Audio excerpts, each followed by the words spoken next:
नमस्कार दोस्तों, स्वागत है आप सभी का एक बार फिर से हमारे यूट्यूब चैनल पे। और दोस्तों आज मैं लेकर आया हूँ आप लोगों के लिए एक ऐसी स्टोरी जो काफ़ी इंटरेस्टिंग होने वाली है। तो इस स्टोरी का नाम है भूतिया हवेली का रहस्य, क्योंकि मैं लेकर आया हूँ आप लोगों की भूतिया हवेली का रहस्य। तो जानेंगे हम इस भूतिया हवेली का रहस्य में क्या क्या हुआ था।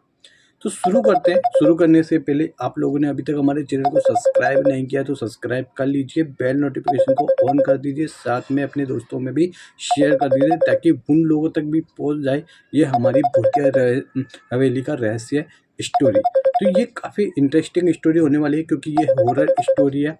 तो ये कहानी शुरू होती है। ये कहानी एक छोटे से गांव की है, जहां गांव के बाहर एक पुरानी हवेली थी। गांव वाले कहते थे कि उस हवेली में कोई नहीं रहता है, लेकिन रात के समय में वहाँ से अजीब अजीब सी आवाज़ें आती थी। लोगों का मानना था कि वह हवेली भूतिया हवेली है।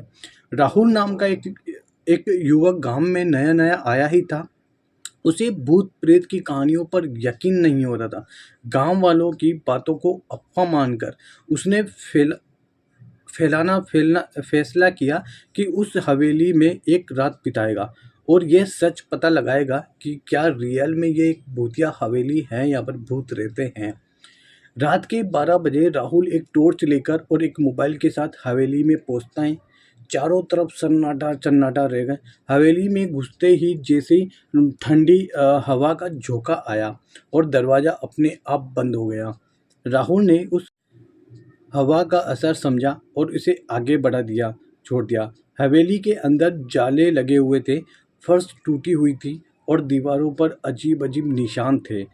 राहुल पहली मंजिल की ओर बढ़ा, तभी उसे लगा कि किसी ने उसके कंधे पर हाथ रखा हुआ है।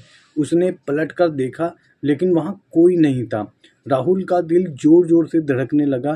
तभी उसे एक बच्चे की हंसने हंसने की आवाज़ सुनाई दी। उसकी टॉर्च की रोशनी पे खुद ब खुद बंद हो गई। अंधेरे में उसे किसी के कदमों की आहट सुनाई दी।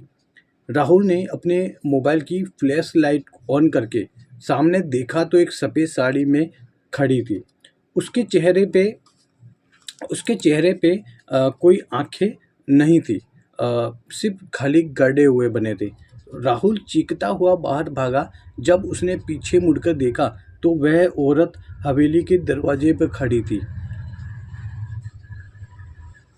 गांव लौटकर उसने हवेली की कहानी सुनाई और पता चला कि कई साल पहले उस हवेली में एक परिवार रहता था, लेकिन वे एक रहस्यमय आग में सबकी मौत हो चुकी थी। कहते हैं कि उस परिवार की आत्माएं अब भी उस हवेली में भटकती हैं। उसके बाद राहुल ने दोबारा कभी उस हवेली की ओर जाकर कभी नहीं देखा। तो दोस्तों आज की ये स्टोरी आप लोगों को कैसी बती लगी, एक बार हमें कमेंट करके ज़रूर बताना और अपने सारे दोस्तों में शेयर करना। काफ़ी इंटरेस्टिंग स्टोरी होने वाली है। तो अभी आपको ये स्टोरी देखने में थोड़ा सुनेंगे आप इसको ध्यान से पूरा, तो ही आपको समझ में आएगी। तो इस वीडियो को शेयर करिए अपने दोस्तों में और चैनल पे नए हो तो सब्सक्राइब करिए। Thank you so much. मिलता हूँ आपसे किसी नेक्स्ट स्टोरी के साथ में, तब तक के लिए बाय बाय।